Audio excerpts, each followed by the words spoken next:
ಎಲ್ರಿಗೂ ನಮಸ್ಕಾರ. ಚಿಣ್ಣರ ಕಲಿಕೆಗೆ ಸ್ವಾಗತ. ಮಕ್ಕಳ, ಇವತ್ತು ನಾನು ಭಗವದ್ಗೀತೆಯ 2ನೇ ಅಧ್ಯಾಯದ 71ನೇ ಶ್ಲೋಕವನ್ನು ಹೇಳ್ಕೊಡ್ತಾ ಇದ್ದೀನಿ. ಕೃಷ್ಣ ಹೇಳ್ತಾನೆ, ನೀನು ಕೇವಲ ಆತ್ಮವನ್ನು ಅರ್ಥಕೊಳ್ತಕ್ಕಂಥದ್ದೇ ವಿಷಯ ಬಿಟ್ಟರೆ ಪ್ರಪಂಚದಲ್ಲಿ ಏನೇನು ನಡೀತಾ ಇದೆಯಲ್ಲ ಅದು ಬರೀ 3 ದಿವಸದ ಬಾಳು ಅಷ್ಟೇ.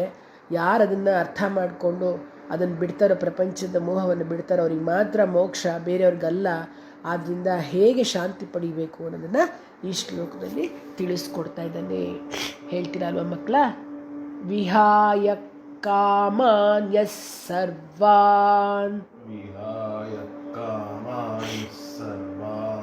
ಪುಮಾಂಶ್ಚರತಿ ನಿಸ್ಪೃಹಃ ನಿರ್ಮಮೋ ನಿರಹಂಕಾರಃ ಸ ಶಾಂತಿಮಧಿಗಚ್ಚತಿ.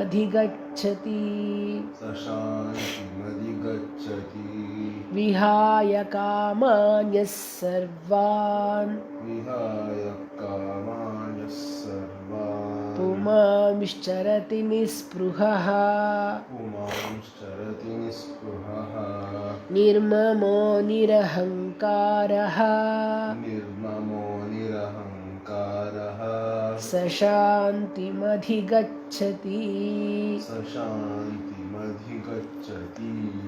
ವಿಹಾಯ ಕಾಮಾನ್ ಯಸ್ ಸರ್ವಾನ್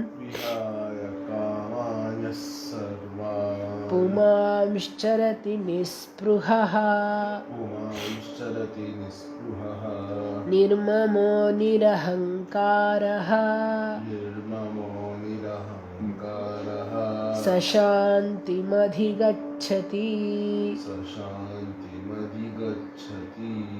ಏನಪ್ಪ ಈ ಶ್ಲೋಕದ ಅರ್ಥ ಅಂತಂದರೆ, ನಾವು ಅದು ಬೇಕು ಇದು ಬೇಕು ಅಂತ ನಮ್ಮ ಒಂದು ಇಂದ್ರಿಯಗಳು ಹೇಳಿದ್ನೆಲ್ಲ ಇಷ್ಟಪಡ್ತೀವಿ. ಅದು ತಿನ್ನಬೇಕು ಅಂತ ರುಚಿ ರುಚಿಯಾಗಿರೋದು ತಿಂತೀವಿ.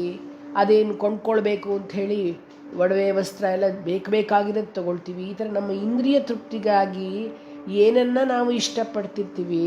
ಅದರಿಂದ ನಮಗೆ ಮೋಕ್ಷ ಸಿಗಲ್ಲ.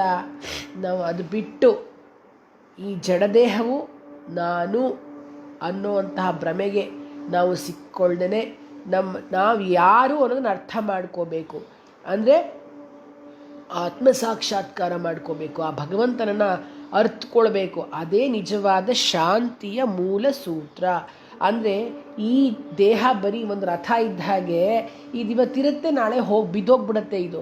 ಅದಕ್ಕೋಸ್ಕರ ಅದನ್ನ ನಾನು ಅಂತ ಅನ್ಕೋಬಾರ್ದು. ನಾನು ಅಂದರೆ ಯಾರು ಅಂತ ಅರ್ಥ ಮಾಡ್ಕೊಳ್ತೀವಲ್ಲ, ಬರೀ ಆಸೆ ಪಟ್ಕೊಂಡಿರೋದನ್ನೆಲ್ಲ ಪಡ್ಕೊಳ್ಳೋದೇ ಜೀವನ ಅಂದ್ಕೊಂಡ್ಬಿಟ್ಟು ಅಂದುಕೊಳ್ಳದೆ, ಈ ದೇಹ ನಾನು ಅಂತ ಅಂದ್ಕೊಳ್ದೆ ನಮ್ಮ ನಿಜವಾದ ಸ್ಥಾನವನ್ನು ನಾವೇನು ಅದನ್ನು ಅರ್ಥ ಮಾಡಿಕೊಂಡ್ರೆ ಅದನ್ನೇ ಶಾಂತಿಯ ಮೂಲ ಸೂತ್ರವಾಗಿದೆ. ಆ ಪರಬ್ರಹ್ಮನ ಅರಿವೇ ನಿಜವಾದ ಶಾಂತಿಯ ಮೂಲ ಸೂತ್ರ ಅಂತ ಕೃಷ್ಣ ಹೇಳ್ತಾ ಇದ್ದಾನೆ. ಹೀಗೆ ಕೃಷ್ಣ ಅರ್ಜುನನಿಗೆ ಬ್ರಹ್ಮಜ್ಞಾನದ ಬಗ್ಗೆ ಎಲ್ಲ ಹೇಳ್ತಾನೆ. ಹೇಳೋದ್ರಲ್ಲಿಗೆ ಸಾಂಖ್ಯಯೋಗ ಅಂತಕ್ಕಂತಹ 2ನೇ ಅಧ್ಯಾಯ ಮುಗಿಯತ್ತೆ. ಈ ಶ್ಲೋಕನ ಹೇಳ್ಕೊಳ್ತಾ ಇದ್ರೆ ಎಷ್ಟು ಮೈಂಡ್ ಪೀಸ್ಫುಲ್ ಆಗುತ್ತೆ ಅಂತಂದರೆ ಅಷ್ಟು ಶಾಂತಿ ಸಿಗುತ್ತೆ ಈ ಶ್ಲೋಕದಿಂದ. ಮತ್ತೊಮ್ಮೆ ಹೇಳೋಣ ಮಕ್ಕಳ. ವಿಹಾಯ ಕಾಮಾನ್ ಯಸ್ ಸರ್ವಾನ್ ಪುಮಾಂಶ್ಚರತಿ ನಿಸ್ಪೃಹಃ ನಿರ್ಮಮೋ ನಿರಹಂಕಾರಃ ಸ ಶಾಂತಿಮಧಿಗಚ್ಚತಿ. ಶುಭಮಸ್ತು.